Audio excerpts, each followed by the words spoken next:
होता है ना, कभी समुद्र के तट पर गए हैं तो समुद्र में केवल वही किनारा दिखता है जहां पर आप खड़े हो, दूसरा छोर दिखाई नहीं देता। इसीलिए संसार को भी समुद्र कहा गया। आपका जन्म रूपी किनारा आपको पता है, पर आपका गंतव्य क्या है ये आपको क्लियर नहीं है। हमारी गति क्या होगी, हमारी स्थिति क्या है, हमारी एकमति क्या है, हमारा अंत कहां है, ये हमें नहीं पता होता। पर वैष्णव होने के बाद में, वृंदावन से जुड़ जाने के बाद में, ठाकुर जी के अनुयायी बनने के बाद में आप सबकी गति निश्चित हो जाती है। क्या? कृष्णात् परम किमपि तत्त्वमहं न जाने। हम सबकी गति क्या है? हम सब लोग, वैसे सब लोग तो नहीं, पर कुछ लोग यहां बैठे, हम सब कर्म किस लिए कर रहे हैं? संसार में आए हैं जीने के लिए, कुछ आवश्यकताएं हैं, उसके लिए कर्म कर रहे हैं, उसी के लिए सारे नियमों का पालन कर रहे हैं, उसी के लिए विवाह, बालक आदि जो भी हमारी जीवनचर्या है वो केवल और केवल इसलिए कि हमको निर्वहन करना है कुछ समय। पर हमारी डेस्टिनेशन वो नहीं है कि बहुत धन कमाना है या बहुत बड़े घर बनाने हैं या बहुत गाड़ियां खरीदनी है। हमारी डेस्टिनेशन क्या है? हमारा गंतव्य क्या है? श्री राधा कृष्ण के चरणारविंद, ये हमारी डेस्टिनेशन है। हमें वही चाहिए। श्री युगल चरणारविंदों में हमारा अनुग्रह हो जाए, यही हमारा जीवन का लक्ष्य है। और श्रीमद् भागवत जी उसके लिए गूगल मैप का काम करती है। मैप जैसे नेविगेशन दिखाता है वैसे भागवत जी करती हैं। आप सबको पता है कि हमको शिमला जाना है, पर भीड़ बहुत है तो जाएं कैसे? तो आपने गूगल पर डाल दिया तो गूगल आपको शॉर्टकट बताएगा, यहां जाम ज्यादा है, ऐसे है, ऐसे है, ये करना। हम सबको ये बात पता है कि हमें राधा रमण लाल जी के श्री चरण चाहिए, पर कैसे? तब भागवत रूपी नेविगेशन के पास आओ। श्रीमद् भागवत जी बताएंगे कहां रुकना है, कहां चलना है, कहां भीड़ ज्यादा है, कहां से निकलना है, क्या क्या उपाय हैं, कैसे नहीं है, वो सब आपको भागवत जी क्लियर करेंगे और कहां पहुंचा देंगे? आपके गंतव्य पर। अरे कहां तक कहें, यह तक भी आपको पता चल जाएगा कि कितने दिन में भगवत प्राप्ति होगी और कब भगवत प्राप्ति होगी, यह तक श्रीमद् भागवत जी स्पष्ट कर देंगे आपके चित्त में। ऐसी भागवत की कथा है। क्यों? क्योंकि आपका प्रारंभ होता है जन्म शब्द से, और श्रीमद् भागवत जी का विश्राम, अंतिम श्लोक का अंतिम शब्द क्या? हरिम परम। तो प्रथम श्लोक के प्रथम शब्द को अंतिम श्लोक के अंतिम शब्द को जोड़ दें तो क्या है? जन्म हरिम परम। मेरी शरण में जो आएगा, भागवत जी कह रही हैं, उसको मैं हरि चरणार विंदों तक बिल्कुल सही सलामत पहुंचा दूंगी। यही उद्देश्य है भागवत जी का।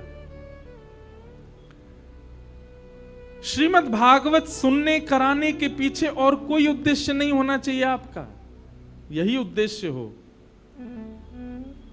ठाकुर जी की प्राप्ति। और वो कैसे हो, उन सब के प्रमाण श्रीमद् भागवत में हैं। तो जन्माद्यस्य तोन्वयादितरतः, कृष्ण लीला यदि देखें तो संपूर्ण श्लोक में जो जन्म लेते ही अपने माता पिता को छोड़ करके अन्वयाद इतरतः, चार थे स्वविज्ञ स्वराट, भगवान स्वराट हैं। भले ही उनकी कांति श्याम वर्ण की है, भले ही ठाकुर जी सांवले हैं, पर ऐसा नहीं है कि अंधेरा हो जाए तो ठाकुर जी गायब ही हो जाएंगे। उनकी कांति में से प्रकाश प्रकट होता है। कितनी लीलाओं में इस बात को प्रमाणित किया गया है कि ठाकुर जी भले ही श्याम वर्ण के, पर जब कभी भी अमावस्या की रात्रि होती है, रात्रि में ठाकुर जी विचरण करते हैं, तो ऐसा नहीं ठाकुर जी अंतर ध्यान रहते हैं, दिखाई नहीं देते हो, इतने कार्य भी नहीं है। उनकी कांति जो है वो अद्भुत है। स्वराट यहां पर वर्णन है। ठाकुर जी जब चलते हैं ना तो पता कैसे लगते हैं? ऐसा लगता है नीली मणि घूम रही हो, नील मणि घूम रही हो। एक अद्भुत कांति प्रकट होती है ठाकुर जी के श्री अंग से। चार थे स्वविज्ञ स्वराट, और तेने ब्रह्म हृदय आदि कवये, जो ब्रह्मा आदि देवताओं को भी निर्णयात्मिका बुद्धि से निर्णय प्रदान करते हैं कि तुमको ये करना है, तुमको ये करना है, तुमको, सब देवताओं के ऊपर जो अधिपति बनकर के बैठे हैं। तेने ब्रह्म हृदय आदि कवये मुह्यन्ति यत् सूरयः, बड़े बड़े देवताओं को भी जो अपने ऊपर मोहित कर लेते हैं, अपनी भ्रगुटी पर, अपनी चाल पर, अपनी मंद मुस्कान पर जो आकृष्ट कर लेते हैं। मुह्यन्ति यत् सूरयः तेजो वारि मृदाम यथा विनिमयो, अग्नि, जल, वायु, आकाश, ये जिनके वश में है, पृथ्वी, पंच तत्व जिनके वश में हैं, वे जब चाहें तब इस पृथ्वी को एक एक क्षण में नष्ट कर सकते हैं। या तो जल निमग्न कर दें, या अग्नि निमग्न कर दें, या भूचाल ला करके सब ध्वस्त कर दें। तेजो वारि मृदाम यथा विनिमयो यत्र सर्गो मृषा, जिनकी बनाई हुई सृष्टि हमको लगती वास्तविक है लेकिन पूर्णतया मिथ्या है। अमृष धामना स्वेन सदा निरस्त कुहकम सत्यम परम धीमहि, ऐसे परम सत्य श्री कृष्ण को हम बारंबार प्रणाम करते हैं। अब देखो, अब इस श्लोक की हमने नेक्स्ट सी व्याख्या करी तो भगवान का रूप ही बदल गया। कैसे हैं? बोले जिनकी भ्रगुटी टेढ़ी करने पर भूचाल आ जाता है, जिनके पैरों के नीचे ब्रह्मा आदि देवता हाथ जोड़ करके खड़े रहते हैं, जिनकी चाल पर, ढाल पर देवता मोहित होते रहते हैं, ऐसे श्री कृष्ण को प्रणाम करते हैं। परंतु यही श्री कृष्ण जब वृंदावन में आ जाते हैं तो रूप बदल जाता है। हमारे ब्रज में गाते हैं, क्या गाते हैं? विष्णु अवतार विश्व पोषण करण, विष्णु अवतार विश्व पोषण करण। विष्णु का अवतार किस लिए हुआ? बोले विश्व का पोषण करने के लिए। पर सोई कर चोरी यहाँ अहीर घरन, हाँ सोई कर चोरी यहाँ अहीर घरन। कैसे?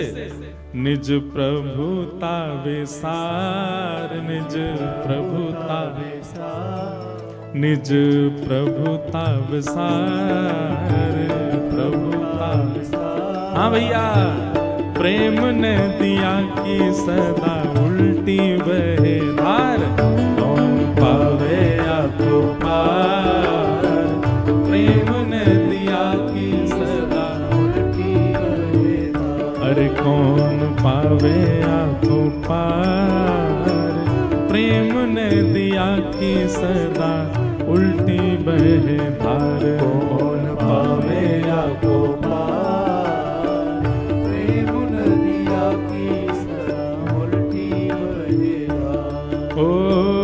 देखो मैं सुनाऊं एक बात अनुमेल, देखो मैं सुनाऊं एक बात अनुमेल, देखो मैं सुनाऊं एक बात अनुमेल, देखो मैं सुनाऊं एक बात अनुमेल।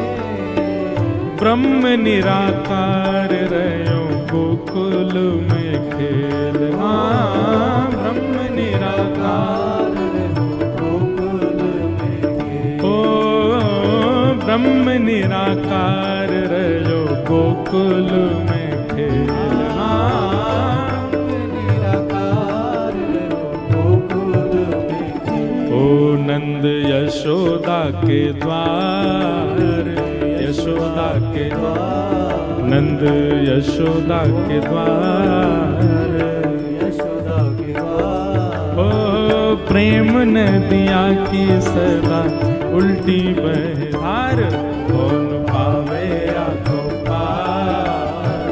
प्रेम नदिया की सदा उल्टी, हमारे ब्रज की रसिया है, कौन पावे आँखों पार। प्रेम नदिया की सदा उल्टी बहे धार।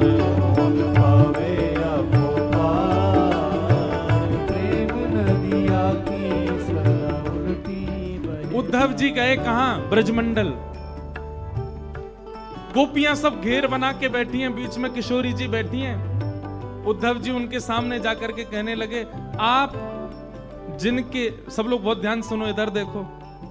उद्धव जी कहते हैं, आप जिनके विरह में इतने व्याकुल हो रहे हैं, आप जिनके विरह में इतने नीर बहा रहे हैं, आपको पता है वो कौन है? गोपी बोली, हमें तो पता है, लेकिन तू बता, तो कहा पता है कौन है वो?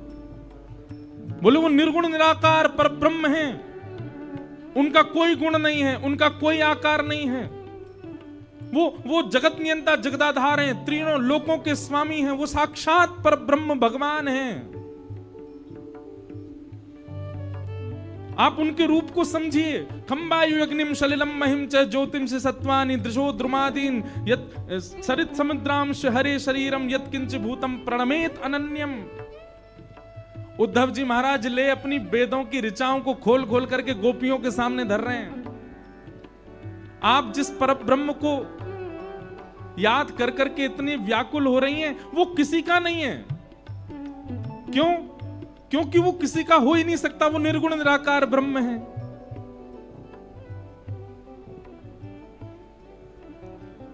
जब उद्धव जी कहते कहते कहते कहते मुंह सूख गया उद्धव जी का, तब गोपियों ने एक बात कही, उसी को हमारे सूरदास जी ने एक पद में गाया है।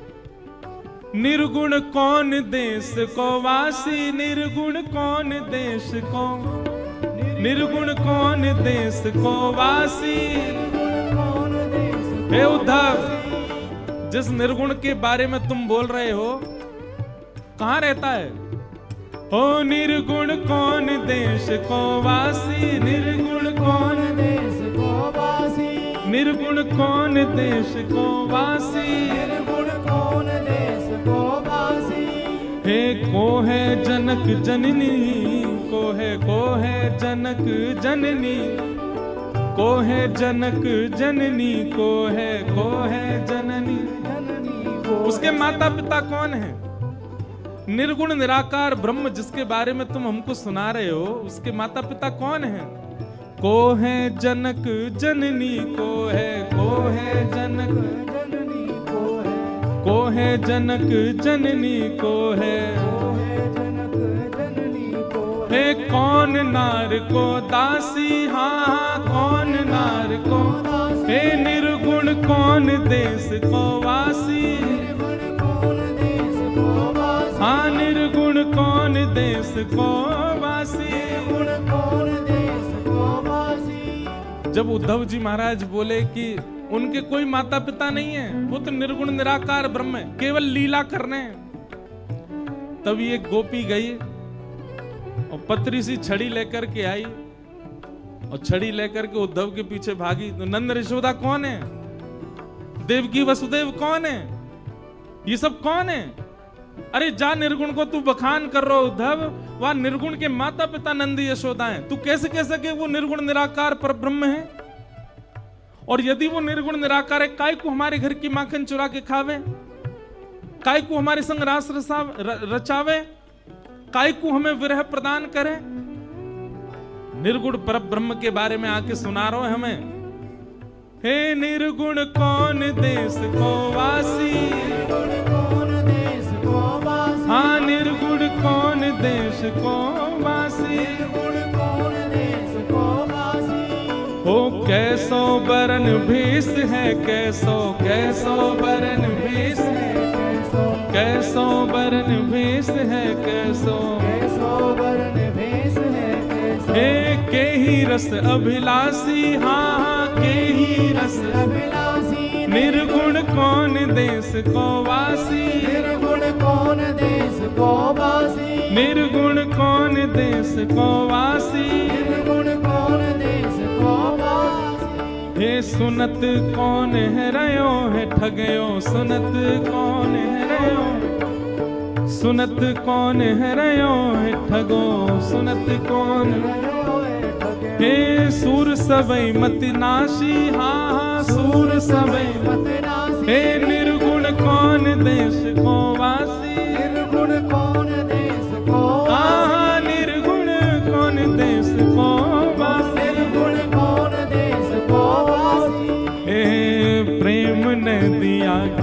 है